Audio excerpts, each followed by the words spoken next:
জয় মা কালী, জয় মা কালী, জয় মা কালী। বন্ধুসকল, আজি না 19 অক্টোবৰ আৰু অহাকালি 20 অক্টোবৰ, অৰ্থাৎ তিনিটাকে উৎসৱ আমাৰ চেলিব্ৰেট কৰা হ'ব। সকলোতকৈ ডাঙৰটো হ'ল দীপাৱলী। ঠিক আছে, দীপাৱলী, কালী পূজা, লক্ষ্মী পূজা, তিনিওটা পূজা একেলগে কৰা হিন্দু পঞ্চাংগ অনুসৰি। কিন্তু দীপাৱলী দিনাই কালী পূজা কিয় কৰা হয়? প্ৰত্যেক বছৰে আপোনালোকে চাব, আপোনালোকে জানে দীপাৱলীৰ ৰাতিয়ে কালী পূজা কৰে।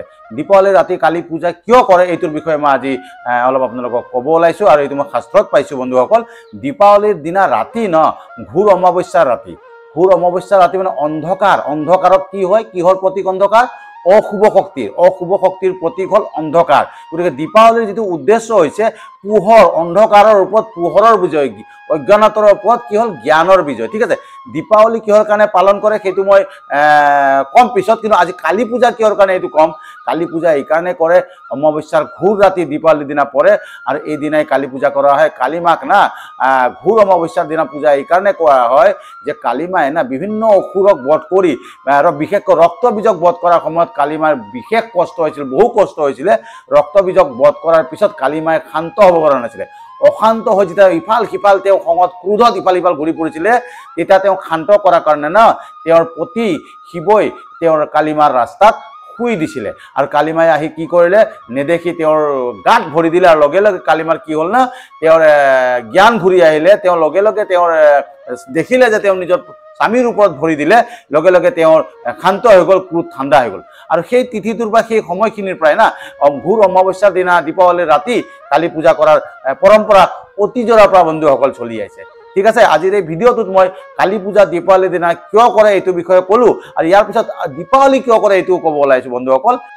বন্ধুসকল, এইবাৰ কালী পূজাৰ শুভ মুহূৰ্ত পৰিছে 20 অক্টোবৰ, দীপাৱলীৰ দিনা ৰাতি 11:41 পৰা। দীপাৱলীৰ উদ্দেশ্যটো হৈছে, দীপাৱলী কৰাৰ কাৰণ আমি যিটো পাওঁ শাস্ত্ৰমতে, সেইটো হ'ল কি জানে?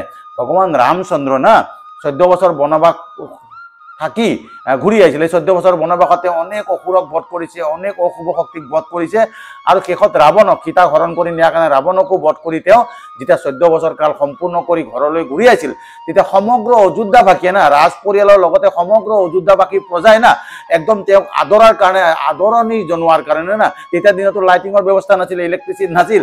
গতিকে তেওঁলোকে কি কৰিছিলে? গোটেই যিটো ৰাস্তাৰে তেওঁ ঘৰলৈ আহিব, ৰাজপ্ৰসাদলৈ আহিব, দীপেদি অৰ্থাৎ চাকি জ্বলাই পুৰা নগৰখন, চহৰখন, গোটেই অযোধ্যাখন উজ্বলাই তুলিছিল। আৰু তেতিয়াৰ পৰাই এই দীপাৱলী উৎসৱটো সেই তিথিৰ পৰাই, অতীজৰ পৰা, পৌৰাণিক যুগৰ পৰাই এতিয়ালৈ চলি আছে, আৰু যুগ যুগান্তৰলৈ চলি যাব। গতিকে দীপাৱলী উৎসৱটো হৈছেও সেই একেটাই বস্তুৰ প্ৰতীক, সেইটো হৈছে অন্ধকাৰৰ ওপৰত পোহৰৰ বিজয়। অৰ্থাৎ অন্ধকাৰ হৈছে অশুভ শক্তিৰ প্ৰতীক, আৰু পোহৰ হৈছে শুভ শক্তিৰ প্ৰতীক।